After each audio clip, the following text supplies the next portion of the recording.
6 months. 6 months I've been on the job hunt since I've been laid off. I was nearly out of money and at the point of complete desperation. With over 300 applications submitted and not a single offer to show for it, I was beginning to research how to survive on the streets. That's when a curious message came through on my professional social media account.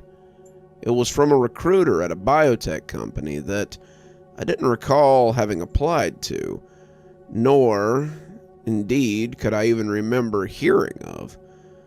In fact, all her message had said was that she might have an opportunity for me. No job description, no list of skill requirements, no salary, just a number to call if I was interested.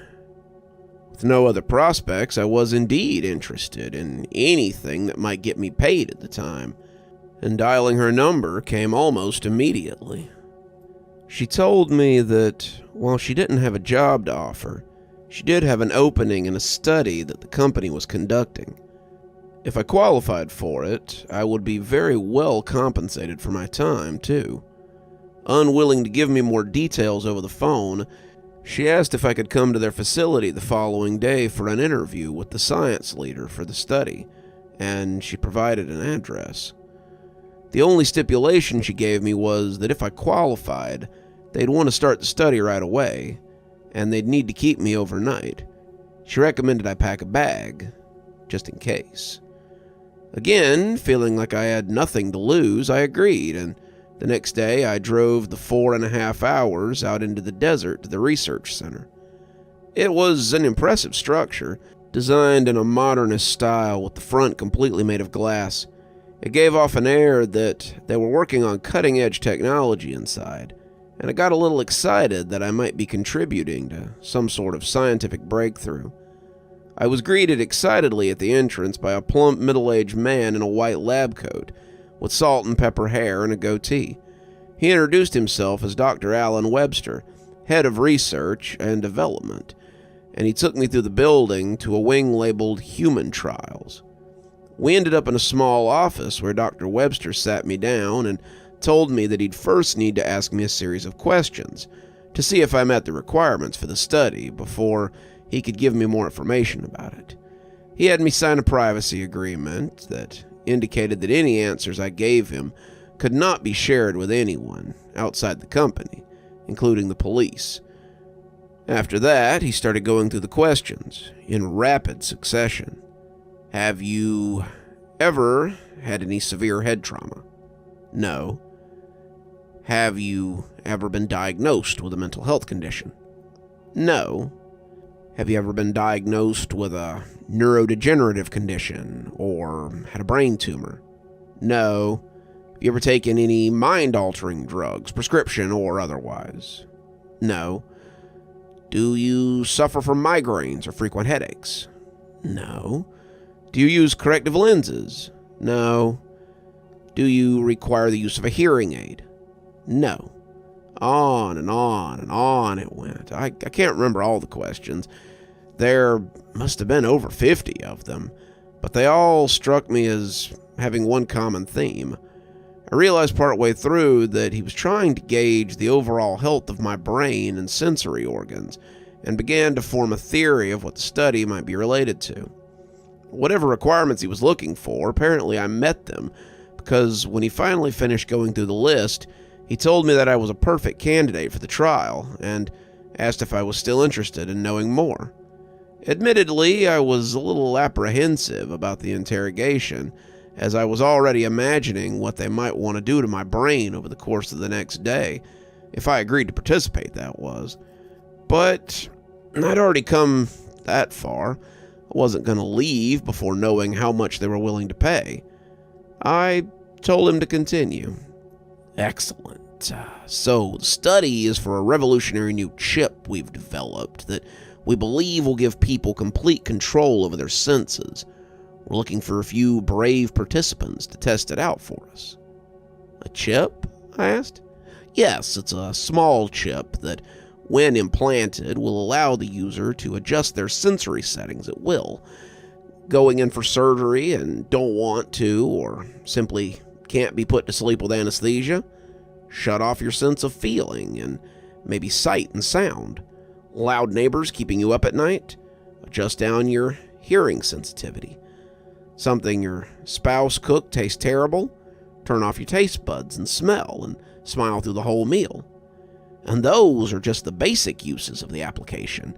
We're hoping that you can turn down other senses, and you'll be able to turn up others.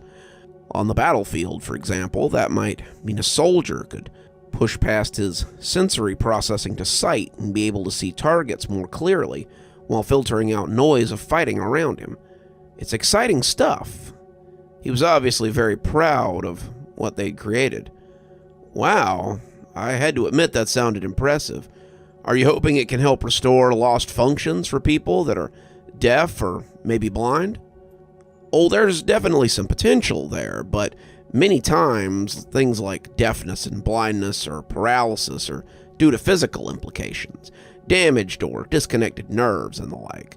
The chip, unfortunately, won't fix that, or correct a total loss of a sense. But if someone is suffering from a partial loss of function, we're hoping to be able to boost the signal in the brain to sense what might allow them to see improvement. He was very enthusiastic in his explanation, but my apprehension had grown throughout. That sounds incredible, but I couldn't help but notice that you mentioned the chip needs to be implanted and that it would be looking to boost or reduce sensory signals within the brain itself. So, for the trial, does this chip need to be implanted in my brain? He gave a small nod. Yes, the chip does need to be inserted into the brain to function properly. That's why we'd need to keep you here overnight. If you agree to participate, today we'd implant the chip, then we'd monitor you tonight in one of our recovery rooms, and tomorrow we'd conduct the trial of its functionality. This was a little much for me. I'd figured there was a chance that study at a biotech company would be somewhat invasive, but not to the degree of requiring brain surgery. And I certainly hadn't prepared myself for the idea of having my brain opened up on the very first day. I'm sorry, I began, but Dr. Webster cut me off. Before you say anything, would you like to know how much we're offering if you choose to move forward? I was certain that it wouldn't be enough to convince me otherwise, but I agreed to let him tell me anyway, at least so I knew how much I was turning down and had a frame of reference if I was contacted by another company to sell my body for science. As this is obviously a lot to ask of you and requires significant, intrusion into your body, you will receive $125,000 a day for your services.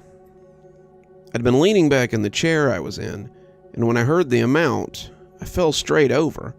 Dr. Webster got up from behind the desk he was sitting at and helped me to my feet, before we both got back to our original positions. I could barely form words when I regained my composure. $125,000 a day?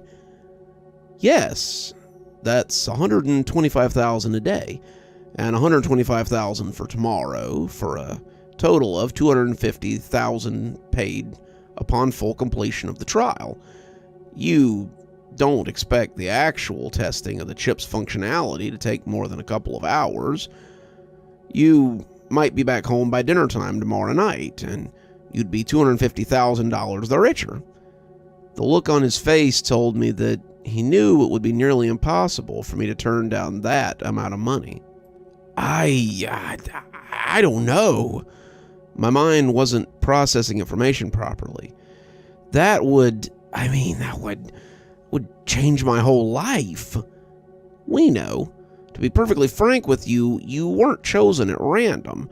We're aware that you've been unemployed for some time and that you could use a break. Candidates for this trial are all in need of an opportunity, and we're willing to provide one. All you need to do is sign here. He pushed a clipboard in front of me, and I instinctively reached for the pen before stopping myself. I got the feeling he was trying to rush me before I could think about it all too hard. Hold on. Let's just slow down for a second. With a moment to pause, his words sunk in, and something was bothering me. First, how did you know about my unemployment status? You just out combing the internet for the most desperate people? Why not grab homeless people off the streets instead?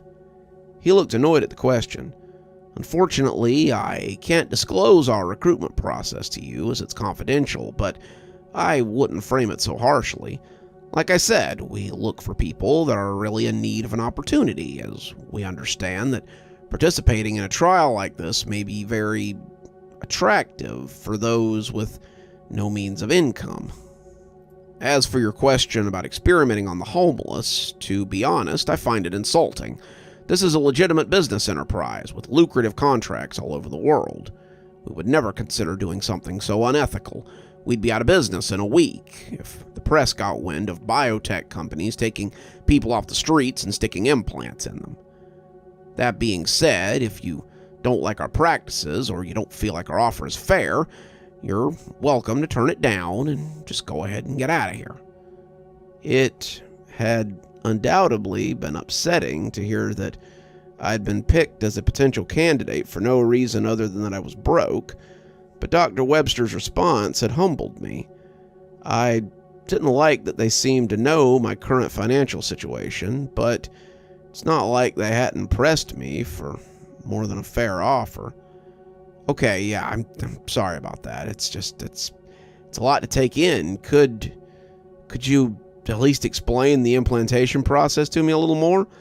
I've been terrified of surgery my whole life, and I just want to understand what that's going to entail before I agree to anything.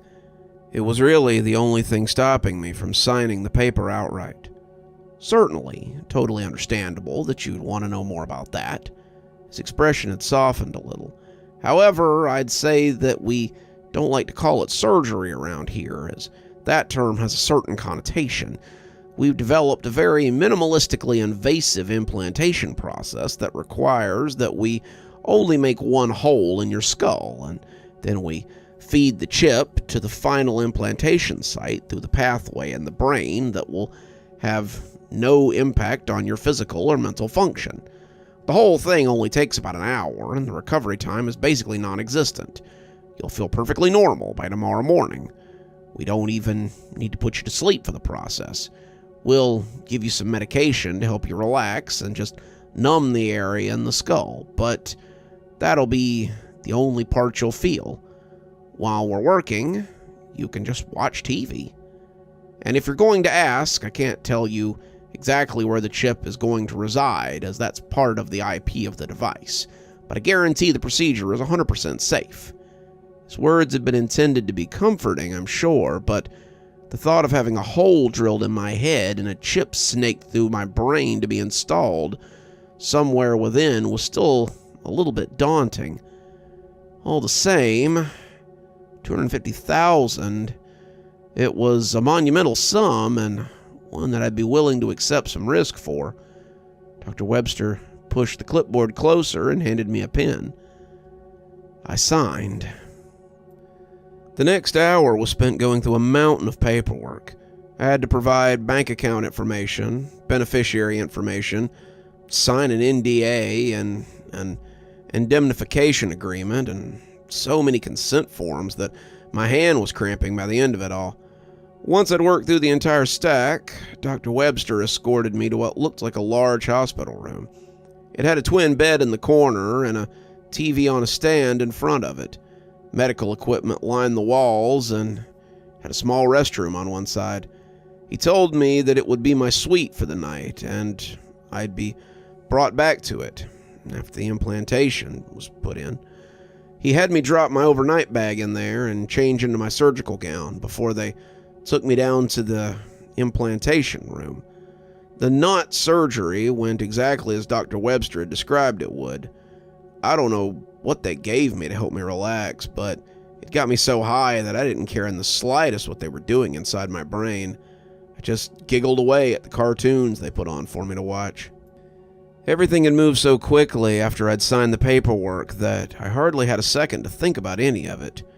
Before I knew it, I was lying in the bed in my suite, drowsy from all the medication they gave me. Implantation complete. Dr. Webster came to check in on me a few times throughout the evening and provided some pain medication when I complained about a headache. That only made me sleepier, and I recall shutting my eyes, seeing that it was 8 p.m., then opening them to find it was 7 a.m. the next day. I slowly rose from the bed, groggy, but otherwise feeling pretty good. It actually took a moment before I even remembered the events of the previous day. Dr. Webster came through the door as I was taking my first step towards the restroom and asked how I was doing. He was ecstatic to hear that I felt normal and just really needed to pee. He'd brought with him a small tray for breakfast, and he asked that I eat before we head down to the lab for tests. Again, things felt like they were moving too rapidly, but I was eager to get it all over with. I just wanted to get back home and start paying off my debt, maybe even begin house hunting. When I'd finished eating, he walked me down to the room labeled Observation Chamber and showed me inside. It was at least 20 feet by 20 feet square and another 20 feet tall. On one wall, there was a set of windows, behind which I could see people looking down into the space. The entire room was painted white, as was the chair with the restraints on the arms and legs that was bolted to the floor in the center. Dr. Webster directed me to have a seat while he explained that the restraints were for my safety. He said that the test would likely be very disorienting as we played with the settings on my senses, and he didn't want me to accidentally hurt myself. With the implantation process behind me, I figured that the hardest part was over and didn't put up a lot of struggle as he strapped me down. Then he explained how the test would go. So, for accuracy of results, I can't tell you in which order we're going to manipulate your senses. We may shut some of them off, or all of them off entirely. We may adjust some down and try to boost others. It'll be a randomized sequence. Ahead of you, there's letters and numbers like you'd see in an eye exam. During the test, we'll pump sounds into the room as well as various scents and flavors. What will happen is you'll hear a small beep in your head, like a thought. That'll be coming from the chip, so even if we turn your actual sense of hearing off completely, you'll still hear the beep from the chip. Make sense? I nodded. Perfect. When you hear the beep, that means we're gonna make a change. We'll cycle through a few different configurations. Try to remember what you experienced during each configuration, and then when you hear 2 beeps, we'll return you to the baseline settings, meaning where you're at right now. When you're at baseline, just walk us through everything you experienced, and we'll verify that it was what we intended on the other side. Sound good? Yeah, seems pretty straightforward, I said. Great. All right, I'm going to head upstairs with the other observers. I'll come over the loudspeaker in here and ask if you're ready. Once you give me a nod, we'll get moving. Oh, and one more thing. We won't be changing anything that you sense on our end. Meaning, if those letters in front of you get sharper or fuzzier, that's your own sense of sight doing it. If you hear sounds get louder or softer, it's your brain's interpretation of the signal, not us adjusting the volume. Just something to keep in mind.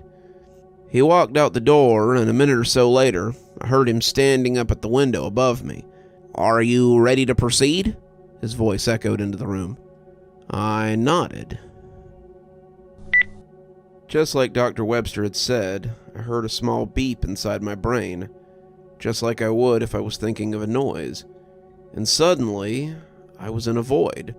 Realizing quickly I had no sense of, well, anything, I understood that they'd started by turning off everything at once. No sight, no sound, no smell, no taste, no feel. The beating of my heart was gone. The chair I was strapped to was missing. Encased in darkness and silence, I panicked as I wondered if this was what it would be like to be dead. My hearing returned. the sound of the rainforest. They must be playing them in the room. As I listened, I noticed the intensity went way up and down. At one point, it was so quiet that I thought they'd shut my hearing off completely. And at another, it was so loud, I heard a yelp of pain emanate from what I assumed was my own mouth, though I couldn't feel my vocal cords make any noise. I smelled the rainforest now too, earthy and damp. With only being able to hear and smell it, it was easy to picture myself deep in the jungle. My sight returned, but sound and smell vanished. The mirage of the rainforest evaporated, and I was left staring intently at the letters and numbers in front of me. As I tried to read them, they came in and out of focus, and I looked down for a moment at the body that I couldn't feel. Now I understood why Dr. Webster had said the test would be disorienting. For all my brain could process, I was a pair of eyes, just floating in the air. Everything returned to normal. "Could you describe the 4 stages for us?" Dr. Webster's voice piped back in. Yeah, the first was like a void. I had no sense of anything at all, and it kind of freaked me out. I'm assuming you shut everything off at once from the start. After that, my hearing came back, and I heard the sounds of the rainforest. It got louder and softer over time. Then I could smell the rainforest as well as hear it, and lastly, I just had my sight, and it was going in and out of focus on the chart over by the wall. Perfect. That's exactly what you should have experienced. Okay, are you ready for another round? I nodded again. We went through 4 more sequences like that, each with a completely randomized order. Sometimes they started in the void, sometimes they just took me away one sense at a time to see if I'd notice. One trial made me particularly hungry when they sent in the flavor of pizza, and I picked it up on my tongue. It was very weird, but very interesting. While it was nerve-wracking at first having someone else in control of my senses, they always returned them to me at the end of each round, and everything was performed exactly as they expected. I was actually kind of enjoying myself. But then, on the 6th round, something changed. I was dropped back into the void of nothingness, but I was used to it by now. I was calmly waiting for the next beep when I heard something else. A voice. A whisper in my head that I didn't recognize at all. "Watch out for the man in the corner." What was that? I thought, wondering if the trial was taking a toll on my brain. My sight came back. At first, everything appeared normal, but then I saw a shift of movement in the corner of the room. I looked over and recognized the outline of a man in the shadows. I couldn't make out his features. It was almost like he was part of the shadows that surrounded him, but 2 bright white slits sat in his face as he stared back at me. My sight was gone, but I got my hearing back. This time, it wasn't the rainforest, though, or the circus, or the ocean.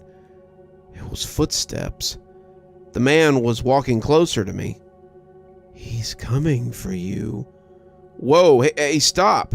There's someone in here with me, stop!" I heard myself yell the words, but no one replied to me over the speaker. My hearing was gone, and I found I could feel the chair I was sitting in. "He wants to hurt you." Then a hand with fingers that were far too long rested on my right shoulder. I felt a razor-sharp nail run down my left cheek, and I knew this thing was right behind me. What the hell is that? I could feel my vocal cords moving. I knew I must be screaming. My sight came back. I turned, then towering over my head, the man made of shadows flashed a smile that was far too wide. He slithered to my side, brandishing his clawed fingers. I tried to look up at the window and yell for Dr. Webster, but my vision was blurred beyond the nightmare in front of me. I was back in the void, terrified now at what was happening to my body. I pleaded more for them to stop internally, and I hoped externally. This time, when my senses were all returned, I was sweating and breathing heavily. I panned the room, searching for the Shadow Man, but he wasn't there. "Could you tell us what you experienced this time?" Dr. Webster's voice came into the room just as casually as it had on every other trial. What was that?" I yelled at him. "What was what?" he answered. "The voice in my head and the shadow thing that touched me. It wanted to hurt me." "There was nothing in the room with you, and any voice in your head would just be your own thoughts." No, that's bullshit. Something different happened that round. You guys didn't hear me yelling for you to stop?" "No, you were quiet the entire time, just like the rest of the runs." Sounded completely calm, but I knew he had to be lying. I'd heard myself screaming. "Look, I don't know what's going on in here, but I'm done. I want out of this thing. That's enough." Without warning, I was plunged back into the void, and I started to panic. "Stop! No, let me out! You can't do this!" I prayed I was actually saying the words. "Ouch, that's gonna hurt when you can feel it." "What's gonna hurt? What did they do to me?" I tried to talk to the voice with my thoughts. I could see again. I quickly scanned myself for injuries, and then I saw it. My right index finger had been sliced off and was lying on the floor in front of me. Blood was spurting out of the stump where it used to be. They sent me back to the void. I continued to plead with them, though at this point I realized it was useless. I was at their mercy. "Oh, I hope you don't use that leg." I heard a saw whirring somewhere down low in front of me, then the squelch of meat being cut and the high-pitched whine of a blade on bone. "Please, please, I'm begging you. I won't take the money. Just let me go home." I knew they were listening. They just didn't care. I wasn't prepared for the agony that came next. White-hot pain radiating from my left leg below the knee. From my right hand, my hearing was still on, and I made noises I'd never known I was capable of. As I entered the void again, I started to cry. And now the stab to the chest. Goodbye. I didn't even try to fight it this time or scream out. I accepted that they were going to kill me. I tasted blood in my mouth, and I was certain I'd cough it up when they plunged a knife somewhere into my lungs.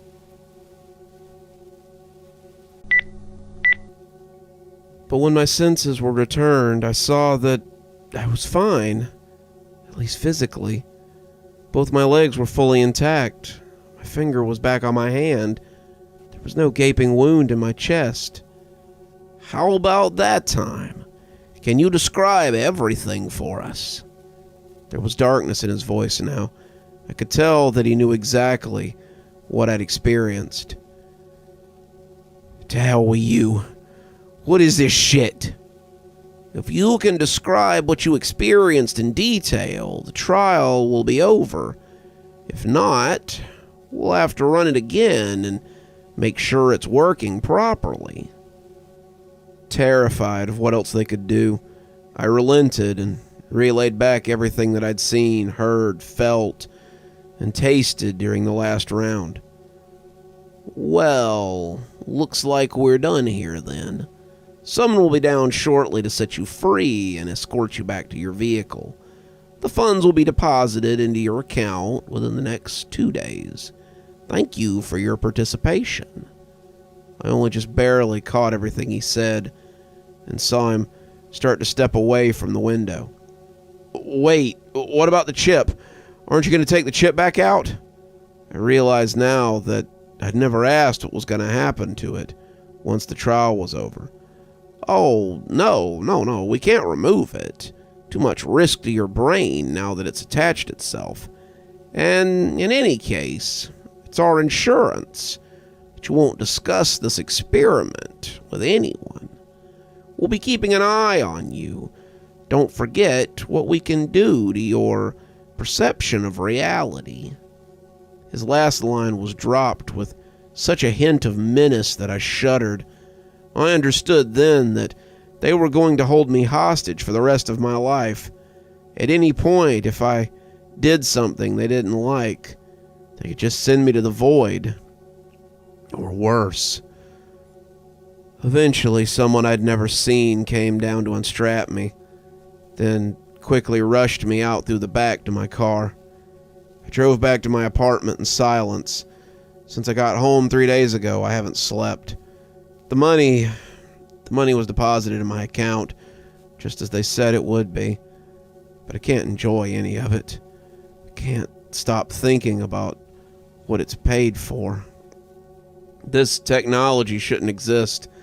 I don't know what their plans are for it, but I know it's not the BS Dr. Webster fed me to get me to agree to the study. I've realized that I can't keep it a secret, even though I know what posting this means for me.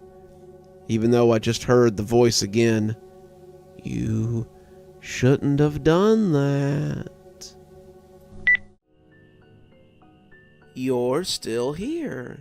Thanks so much for joining us for tonight's spooky tale. If you'd like a little bit more spooky in your life, why not click on one of the videos that appears at the end of our story? Or maybe head on over to one of our playlists where you can get your fill of spooky content. If you like your spooky a little more tactile, I've got a new book that's come out. If you'd like your own copy, there's a link below in the description where you can get your own copy of my spooky book. If you like what you see here on the channel and think you might like to support in a more monetized way, then why not come over to Patreon or become a member on YouTube? Speaking of, let's go ahead and thank our members now. Thanks to Civ Garstad, Unicorn Hollow, and Heather for being our spooky ghost contributors. Thanks to Janet, Lee Kendall, Saikat, Ronda J, Sue Casper, and Valinator for being our spooky skeleton tier contributors. And thanks to Hi Stacy, Winter, Xaronan, Stephanie Carrington, Tyler Parker, Cinnamon Fox, and Sarah Samar 42 for being our ghostly reader tier contributors. Thanks everyone. We just couldn't do the show without you. If you too would like to support the show, we always tell you to come on down to Patreon or check out my member section on YouTube. Spooky Skeleton contributors get their video 12 hours earlier at 8:30 a.m. as opposed to 8:30 p.m. And ghostly readers get a book every time I write one on their doorstep. There's actually one coming up here in a few weeks, so if you'd like to get in on that, please go ahead and sign up. And as always, thanks for stopping by. Dr. Plague, signing off. Have a wonderful evening.